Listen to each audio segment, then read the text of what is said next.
నేను March April నెలలో England దేశం వెళ్ళాను. ఒక ఊరు వెళ్ళాను. ఆ ఊరి పేరు బాన్స్లే. ఆ ఊర్లో ఒక మిషనరీ పుట్టి పెద్దయి చైనా దేశం వెళ్ళి గొప్ప పరిచయం చేశాడు.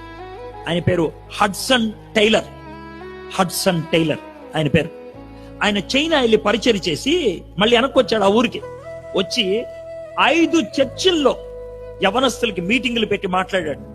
చైనా గురించి మాట్లాడి, చైనాలో పరిచయం చేయడానికి యవనస్తులు కావాలి, ఎవరొస్తారు అని అడిగాడు.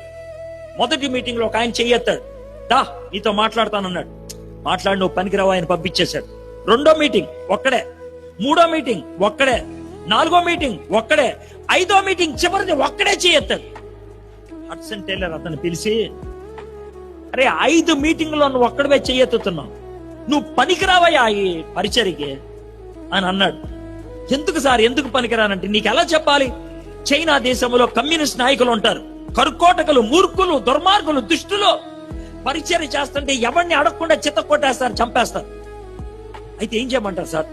అయితే పరిగెత్తుకుంటూ వెళ్ళిపోవాలి. ఆ పరిచయం చేయడానికి వచ్చినప్పుడు పోలీసులు వస్తే నువ్వు పరిగెత్తలేవు, అందుకే నువ్వు పనికిరావు అని అంటే, అతను అంటాడు, సార్ నాకు 2 కాళ్ళు ఉండేవి సార్ 19 ఏళ్ళ దాకా. యాక్సిడెంట్ అయింది, ఒక కాలు ఇరిగిపోయింది, ఒక్కొక్క కాలే ఉంది. కరెక్టే, మీరు అన్నట్లు నేను పరిగెత్తలేను, నేను పరిగెట్టుకుంటే పారిపోలేను. కానీ ఒక్క మాట చెప్పమంటారా? ఇంగ్లాండ్ దేశం నుంచి చైనా దేశానికి 1000 కిలోమీటర్ల ప్రయాణం చేసేది పారిపోవటానికి కాదు సార్. 1000 కిలోమీటర్ల ప్రయాణం చేసి అక్కడికి వెళ్ళేది పారిపోవటానికి కాదు సార్, పట్టుబట్టానికి. దేవుడు నన్ను అక్కడికి తీసుకెళ్లి పారిపో అని చెప్పడు. తప్పించగలిగితే తప్పిస్తాడు, చచ్చిపోతే చచ్చిపోతాను. నేను పారిపోను సార్, పారిపోవటానికి వెళ్ళట్లేదు. సరే బాగా చెప్పావు జవాబు. ఇంకొక క్వశ్చన్, మరి ఎవ్వరు ఎత్తట్లేదు, నువ్వెందుకు తెస్తున్నావు ఒక్కడవే చెయ్య? సార్ మీరు ఒక విషయం గమనించారా?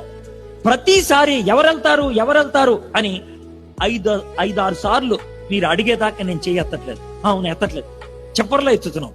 ఎందుకు ఎత్తుతున్నాను తెలుసు సార్? 2 కాళ్ళున్న వాడు ఎవడైనా ఎత్తుతాడేమో అని చూస్తున్నాను సార్. 2 కాళ్ళున్న ఎవడే ఎత్తట్లేదు, అందుకే 1 కాలు ఉంది కదా నాకు, నేను ఎత్తుతున్నాను సార్.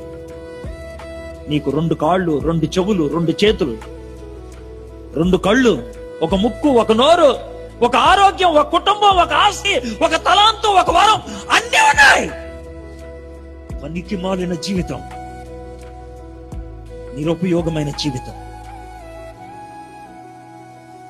దేవుడిని ఎంక చూసి అడుగుతాడు, ఇంకేమేమంటావు? నీకు ఇంకేం చేయమంటావు? నన్ను ఏం జవాబు చెప్తావు? అతని పేరు జార్జ్ స్టాట్. ఆ వ్యక్తి పేరు ఒంటి కాల జార్జ్ స్టాట్. 1880వ సంవత్సరం చైనా దేశంకి వెళ్ళి పరిచర్య చేస్తే ఎంత గొప్ప పరిచర్య అంటే, 40 ఏళ్ల పరిచర్యలో 1800 మందికి బాప్తిస్మం ఇచ్చాడు ఆయన. 1800కి.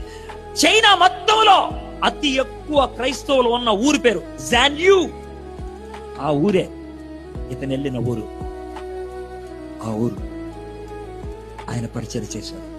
ఒంటి కాలు జార్జ్ స్టాట్. విశ్వాసం, తాను నమ్ముకోగలిగింది దేవుణ్ణి మాత్రమే. నమ్మి వెళ్ళాడు.